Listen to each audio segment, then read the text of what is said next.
El presidente de México se dirige a la escolta de bandera para saludar a nuestro lábaro patrio.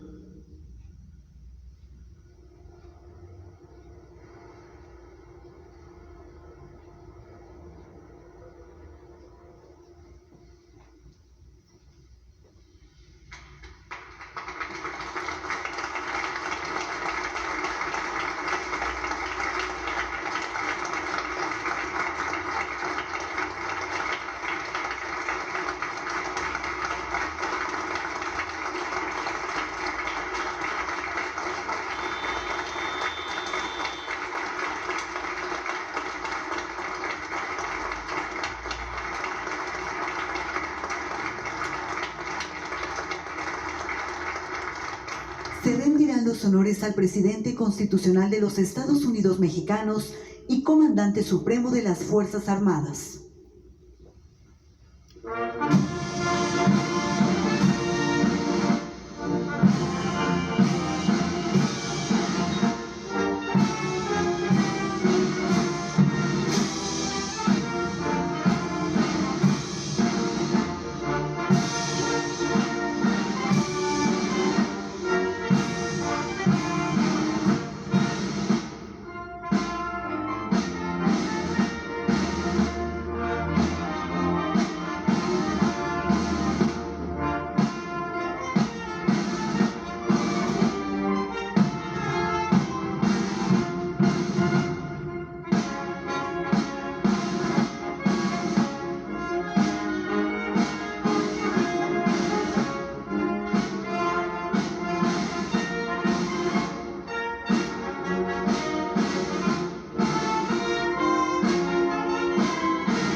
Con motivo del tercer año del triunfo histórico democrático del pueblo de México, damos la más cordial bienvenida al presidente constitucional de los Estados Unidos mexicanos, licenciado Andrés Manuel López Obrador.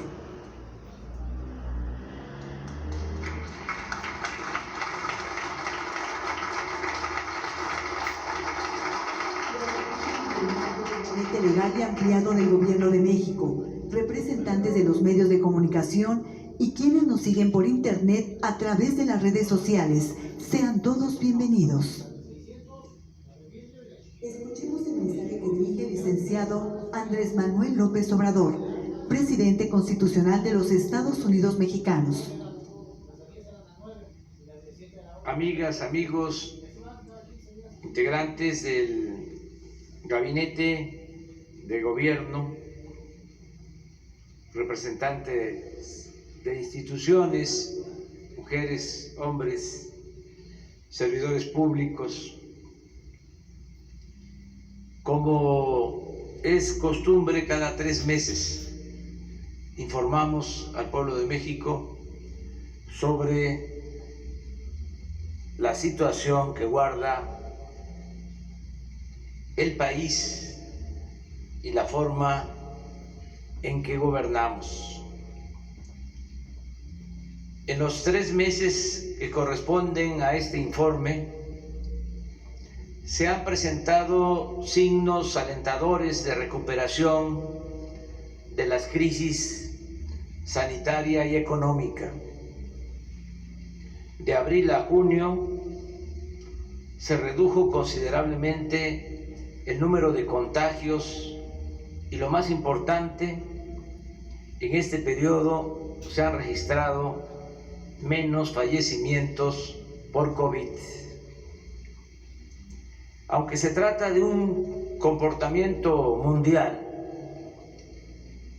porque ya empieza a sentirse el efecto positivo en la aplicación de nuevos medicamentos, especialmente por la vacuna, no debemos dejar de reconocer el esfuerzo conjunto hecho por el pueblo y el gobierno para ir recuperando poco a poco la normalidad.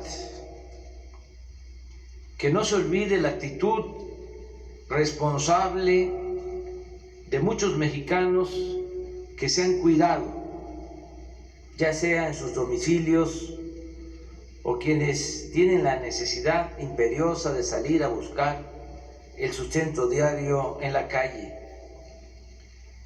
Que no se borre de la memoria la forma en que se cuidó en la familia a los adultos mayores y a quienes padecen de enfermedades crónicas. Agradezcamos a los que cerraron un negocio pero no dejaron de pagar a sus trabajadores. Expresemos nuestra gratitud a los médicos, enfermeras y trabajadores de la salud que arriesgaron sus vidas para salvar a otros. Todos estos gestos de amor y solidaridad verdadera han ayudado a sobrellevar los sacrificios y el sufrimiento. La fraternidad se ha hecho presente también para quienes perdieron a sus seres queridos a causa de la terrible pandemia del COVID. En cuanto a nuestra actuación, hemos hecho todo lo que humanamente es posible para enfrentar esta pandemia y salvar vidas. Es público y notorio que informamos y respondimos a tiempo, que levantamos con oportunidad el sistema de salud pública que estaba en ruinas. No titubeamos en destinar recursos a la atención de la pandemia. En 15 meses el presupuesto de salud se ha incrementado en 70,000 millones de pesos. Se terminaron, reconvirtieron y equiparon hospitales. Se contrató y capacitó a más de 70,000 trabajadores de la salud. En fin, se logró que ningún enfermo se quedara sin una cama, equipo de respiración o personal de salud que lo atendiera. Aún cuando en estos sensibles y tristes acontecimientos no es correcto hacer comparaciones, me limito a decir que nuestro país no está colocado ni en América ni en el resto del mundo en los primeros lugares en mortalidad por COVID. El Programa Nacional de Vacunación ha funcionado con eficacia y ha llegado a todos los pueblos de México. Hasta hoy hemos recibido 57,336,000 dosis de vacunas, Pfizer, Sinovac, Sputnik, AstraZeneca, Johnson & Johnson, CanSino, de farmacéuticas y gobiernos extranjeros que han demostrado con hechos su solidaridad con nuestro país, con México y con su pueblo. Destaco el apoyo de Cuba, de Argentina, de Estados Unidos, de Rusia, de China, de India. Llevamos el 35% de toda la población mayor de 18 años vacunada. Ya concluimos esta importante labor preventiva en Baja California. Es la primera entidad de las 32 donde se cumplió la vacunación, aún con una sola dosis.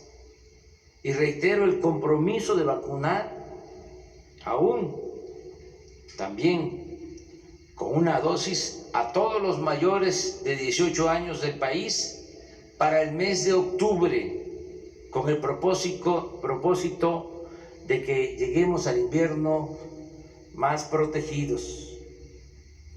El tener en la actualidad 19 estados con semáforo verde, 8 en amarillo, 5 en naranja y ninguno en rojo, es también un buen indicador para la normalización de la actividad productiva, educativa y social del país.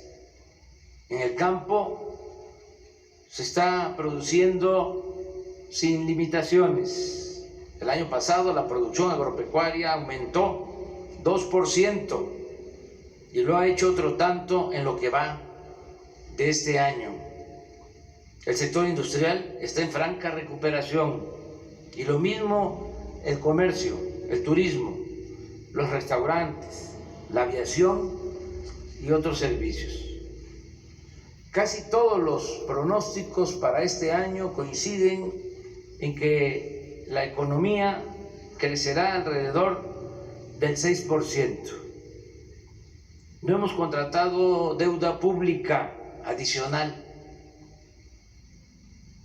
Y como no sucedía en 3 décadas, el peso no se ha devaluado durante los primeros 2 años y medio de nuestro gobierno.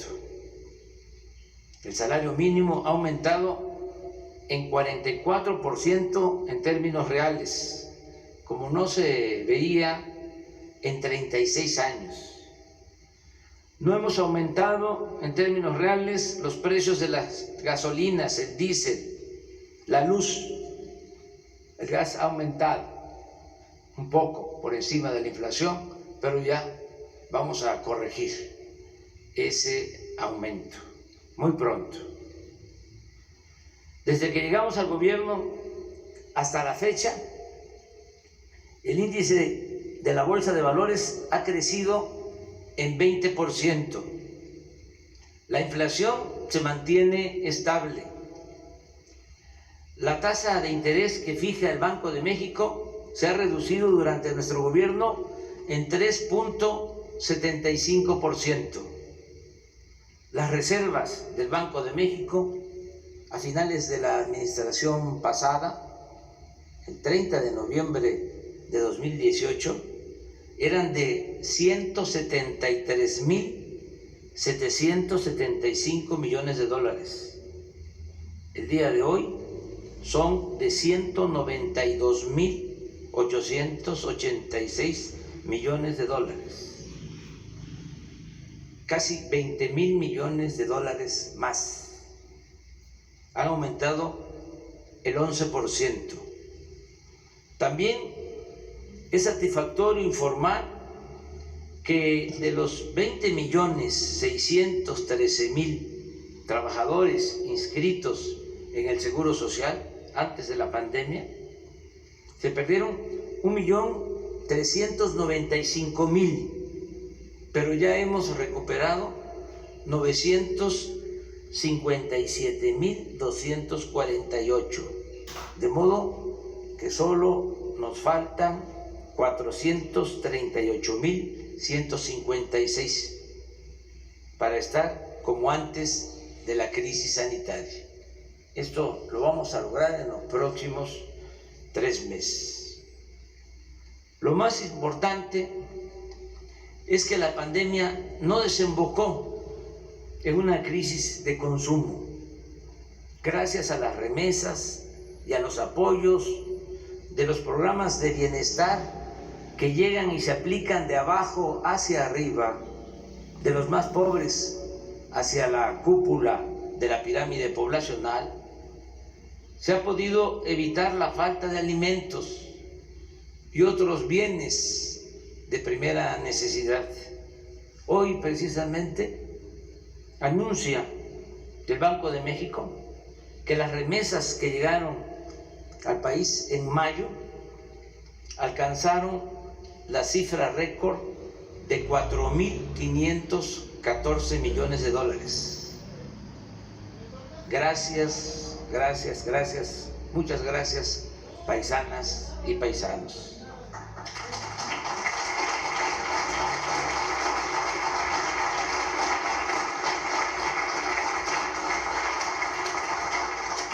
No ha habido asaltos a comercios, ni actos de vandalismo o desesperación por hambre o desatención a las necesidades básicas de la gente. Hay gobernabilidad en nuestro país. En materia de seguridad pública también hemos avanzado, aún con la complejidad del problema que heredamos. Ya estaban integradas las bandas, los grupos delictivos cuando llegamos. No creo que se hayan creado nuevos grupos en estos 2 años y medio. Es el Cártel Jalisco o del Pacífico o el de Guanajuato, los que ya habían, los que estamos enfrentando, no declarándoles la guerra, porque la violencia no se puede enfrentar con la violencia, sino con otros métodos más humanos y más eficaces. Estamos atendiendo a los jóvenes, estamos atendiendo a los desposeídos, a los pobres, para que no tengan necesidad de tomar el camino de las conductas antisociales, bajo el criterio de que la paz es fruto de la justicia. De todas formas, ha ido bajando la incidencia delictiva. En el tiempo que llevamos en el gobierno, los homicidios han disminuido 2%, el robo de vehículo en 40%, el secuestro en 41%, el robo a casa de habitación en 26%, aunque todavía tenemos aumentos del 14% en feminicidio, el 9% en robo de transporte público individual y el 26% en extorsión.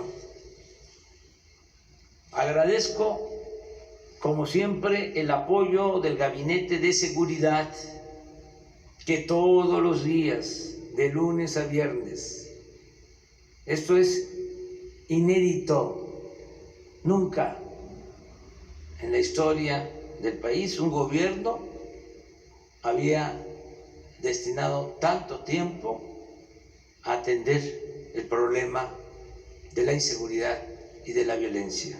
Todos los días, de lunes a viernes, de 6 a 7 de la mañana, se reúnen servidores públicos, el secretario de la Defensa, el secretario de Marina, la secretaria de Seguridad Pública,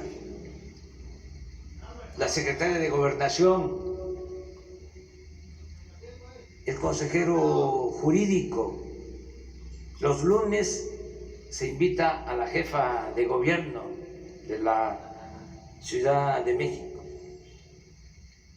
y se reciben los reportes, lo que sucede en todas las regiones del país. Se toman medidas para actuar y conseguir la paz y la tranquilidad. Aquí también aprovecho para agradecer el respaldo de todos los miembros del gabinete y de las instituciones que se han comportado a la altura de las circunstancias. Es un equipo de trabajo de mujeres y de hombres que han demostrado ser auténticos servidores públicos, trabajadores, honestos y algo que es muy importante, con profundas convicciones sociales. Aún con la crisis de la pandemia y de la economía, pudimos celebrar una de las más numerosas y competidas elecciones de la historia de México, sin problemas mayores y consolidando al mismo tiempo el sistema y el método democrático, guiados por el ideal maderista y por nuestras convicciones a favor de la causa de la democracia y en contra del fraude electoral que padecimos durante mucho tiempo. Ya estando en el gobierno, nos comprometimos a que el presupuesto no se utilizaría para beneficiar a ningún candidato y a ningún partido. Y cumplimos, es decir, que como pocas veces en esta ocasión no se llevaron a cabo elecciones de Estado. No dejó de haber la vergonzosa compra de voto con dinero, tarjetas o entrega de despensas, pero no fue determinante, como sucedía en tiempos pasados. Además, no hubo masacres, no se desató la violencia contra ciudadanos inocentes para infundir miedo. En Guerrero, por ejemplo, ningún candidato sufrió agresiones y casi lo mismo aconteció en la mayoría de los estados. El día 6 de junio se abrieron 162.538 casillas, el 99.98% de lo programado, y solo 32 casillas no fueron instaladas por el ambiente de violencia en algunos lugares de 7 municipios del país. La participación ciudadana para una elección intermedia no estuvo mal. Votó el 52% de los 93 millones de empadronados. Y algo muy importante, a pesar de que como en todas las elecciones se calientan los ánimos, en esta ocasión no hubo protestas postelectorales por acusaciones de fraude. No se registró ninguna manifestación significativa en las calles o en las plazas de la República. Se han garantizado libertades plenas, sin la represión política, mediática o policíaca de otros tiempos. En cuanto a los resultados, considero necesario analizar el hecho de que a causa de la transformación que estamos aplicando, se terminó de integrar un bloque conservador, abiertamente opuesto al gobierno que represento y a las políticas públicas que llevamos a la práctica.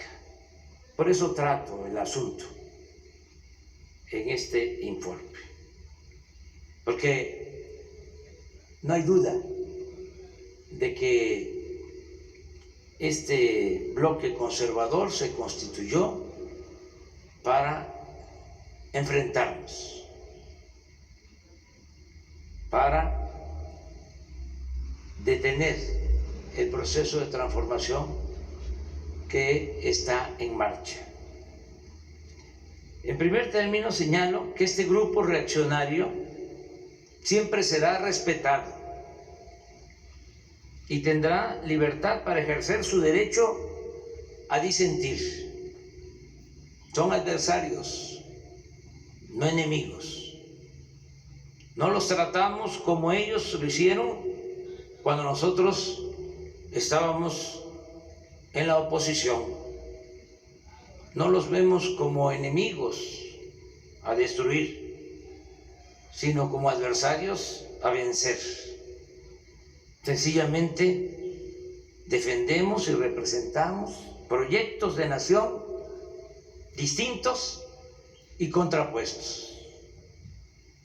En ese bloque se unieron de manera legítima empresarios, dueños de medios de información, periodistas e intelectuales de derecha, líderes partidistas, dirigentes de la llamada sociedad civil y políticos del antiguo régimen, entre otros.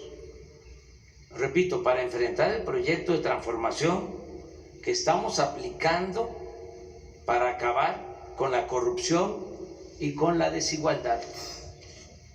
Como era de esperarse, nuestros básicamente a impedir que obtuviéramos la mayoría en la Cámara de Diputados, cuya facultad de esta Cámara de Diputados, facultad exclusiva, es la de aprobar el presupuesto.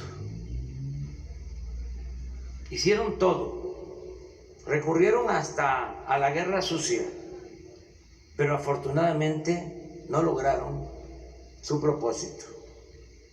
La alianza Juntos Hacemos Historia, que defiende nuestro proyecto de transformación, triunfó en 186 de los 300 distritos en disputa, en tanto que el bloque conservador obtuvo 107 y el partido Movimiento Ciudadano 7. Si a ello se suma el reparto de plurinominales, la bancada a nuestro favor tendrá una cómoda mayoría. En otras palabras, ya se cuenta con la seguridad de que será aprobado el presupuesto destinado al desarrollo del país y al bienestar del pueblo. Se les ganó en buena lid, porque el pueblo es sabio.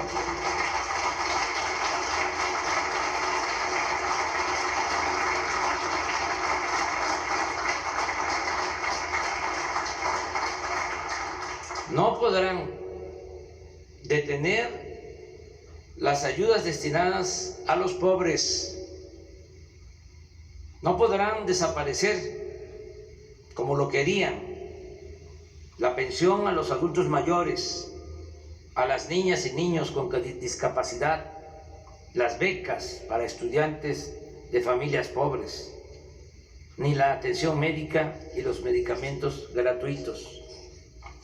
Tampoco podrán frenar el programa Sembrando Vida, ni el de jóvenes construyendo el futuro, ni el aeropuerto Felipe Ángeles, ni el Tren Maya, ni el Banco de Bienestar, ni el Internet para todos, ni el proyecto del Istmo de Tehuantepec, ni nada que vaya destinado a los pobres, a los que aborrecen, porque con honrosas excepciones, los conservadores son clasistas, racistas e hipócritas.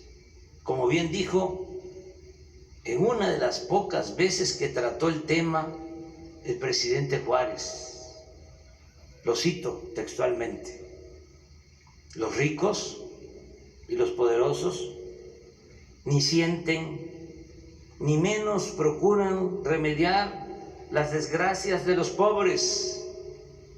Podrá suceder que alguna vez los poderosos se convengan en levantar la mano sobre un pueblo pobre, oprimido, pero eso lo harán por sus intereses y conveniencia. Eso será una eventualidad que nunca debe servir de esperanza segura al débil. Hasta ahí la cita.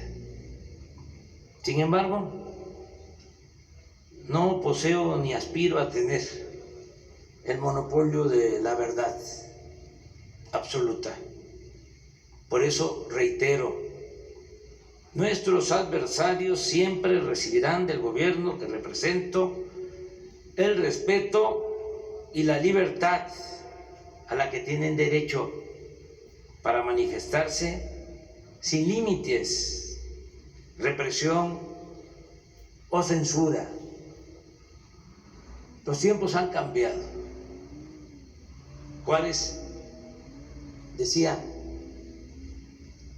los reaccionarios también son mexicanos.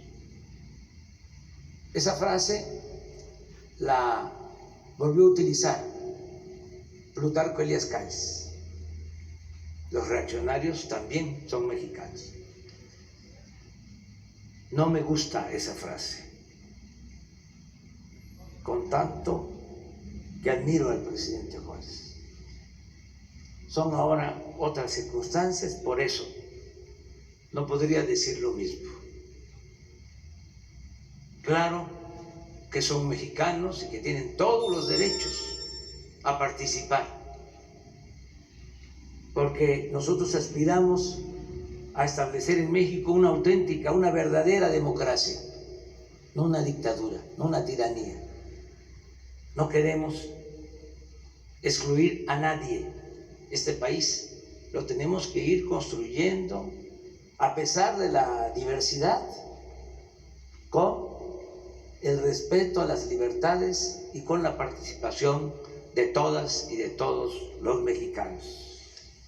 Amigas y amigos, hoy cumplimos 3 años del triunfo histórico de nuestro movimiento y aún recuerdo cuando el 1 de diciembre de 2018, en el camino a la Cámara de Diputados para tomar posesión de la presidencia de la República, se nos acercó al automóvil un joven en bicicleta y me gritó: no nos vayas a fallar. Creo, pasado el tiempo, no haber defraudado la esperanza de ese joven ni de quienes votaron por mí hace 3 años. Posiblemente haya quienes imaginaron que sería de otra forma, lo que han llegado a la conclusión, en ejercicio de su libertad y de su criterio, que no comparten mis ideas y que no les gusta mi estilo de gobierno, mi estilo de gobernar. Pero nadie en honor a la verdad podrá decir que no he cumplido con mi compromiso de desterrar la corrupción y destinar mi imaginación, experiencia y trabajo en beneficio del pueblo y de la nación. Los logros están a la vista. A pesar de la pandemia y del sufrimiento que acarreó, la gente no ha perdido la fe en un mejor porvenir. Existen libertades plenas y poco a poco vamos pacificando al país sin violar derechos humanos y sin reprimir al pueblo. Me alegra que así lo entiendan la mayoría de los mexicanos. Hace 3 días se terminó de levantar una encuesta telefónica nacional aplicada por nosotros y comparto con ustedes algunas preguntas y respuestas, y subrayo, aplicada por nosotros, para que no se vaya a malinterpretar.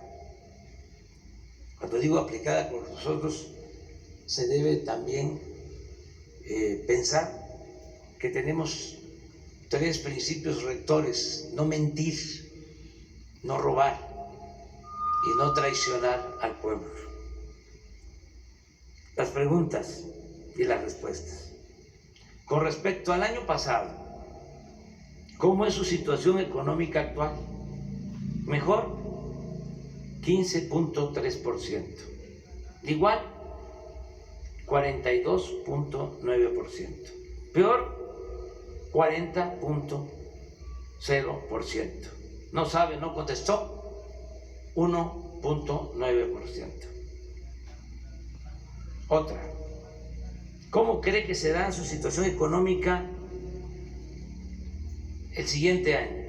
Mejor, 38.4%. Igual, 26.8%. Peor, 23.2%. No sabe, no contestó, 11.6%. ¿Cómo cree que será la situación del país al término de este sexenio? Mejor, 41.4%. Igual, 23.9%.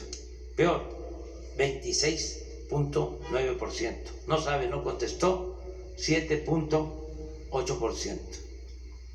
En su opinión, ¿cómo es la corrupción en el país en este sexenio comparado con el anterior?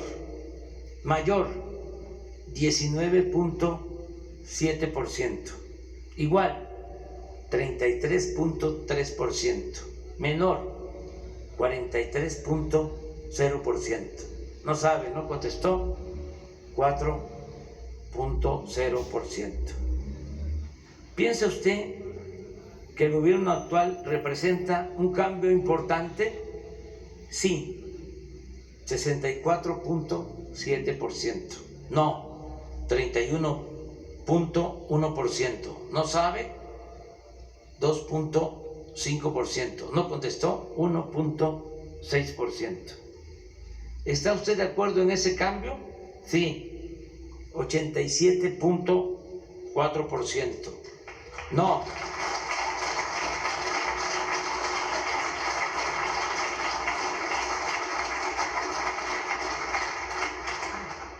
9.6%. No sabe, 1.6%. No contestó, 1.4%.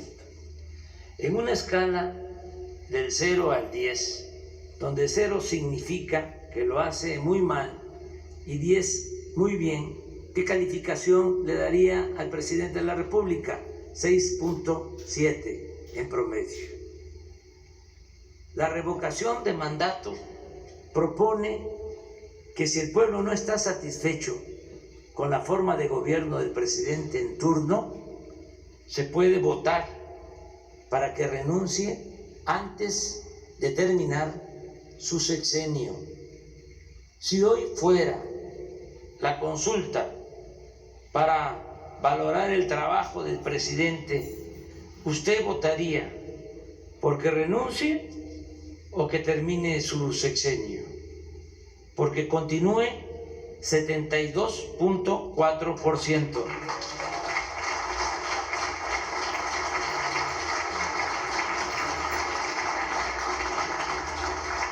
Porque renuncie, 22.7%. No le importa, le da igual, 1.1%. No sabe o no contestó, 3.8%. En fin, estamos bien calificados, pero aspiramos a convencer a más gente a que se vaya creando más conciencia, que haya más revolución de las conciencias, a informar, a orientar, a concientizar, convencer para elevar a rango supremo la honestidad y hacer gala, sentirnos orgullosos de la gran reserva de valores culturales, morales y espirituales que heredamos de nuestros antepasados. Esa es la grandeza de México. La fraternidad, como se afirma en la Guía Ética para la Transformación de México, es hacer propios los problemas de los demás. La fraternidad es el compromiso activo y afectivo, pero respetuoso en la búsqueda de soluciones a problemas de los demás. Idealmente debe ser la guía de la acción social de estados, gobiernos, instituciones, sociedades e individuos a fin de superar o aliviar el sufrimiento, la carencia y la indefensión de millones de personas. Es un deber colectivo de las naciones ofrecer a cada uno de sus hijas, a cada una de sus hijas e hijos, una cuna para nacer, un pupitre para aprender, herramientas para trabajar, una cama para dormir, una mesa para comer, un techo para guarecerse, un lugar en el hospital para curarse y una tumba para descansar. ¿Y cuál es la recompensa que obtendremos por dedicar el tiempo, todo el tiempo que sea posible a esta noble tarea?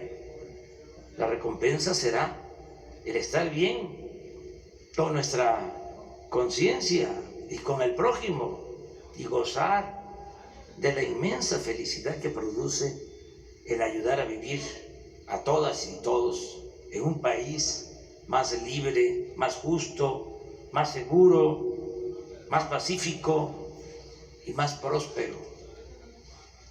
Termino, amigas y amigos, mexicanas, mexicanos, enviando este breve mensaje a todas, a todos ustedes, al pueblo de México. Gracias por refrendar su confianza en mi persona. Repito, yo siempre estaré a la altura de ustedes y nunca, jamás los traicionaré. Gracias, gracias, gracias, gracias de todo corazón. Muchas gracias.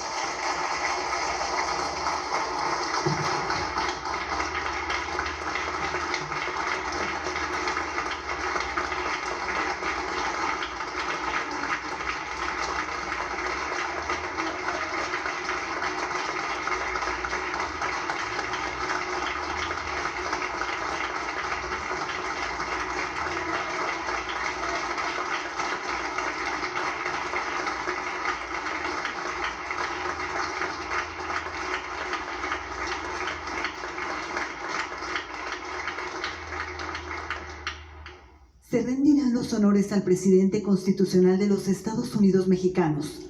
Se les invita a permanecer de pie para entonar nuestro himno nacional.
El presidente de la República se dirige a la escolta de bandera para despedirse de nuestro lábaro patrio.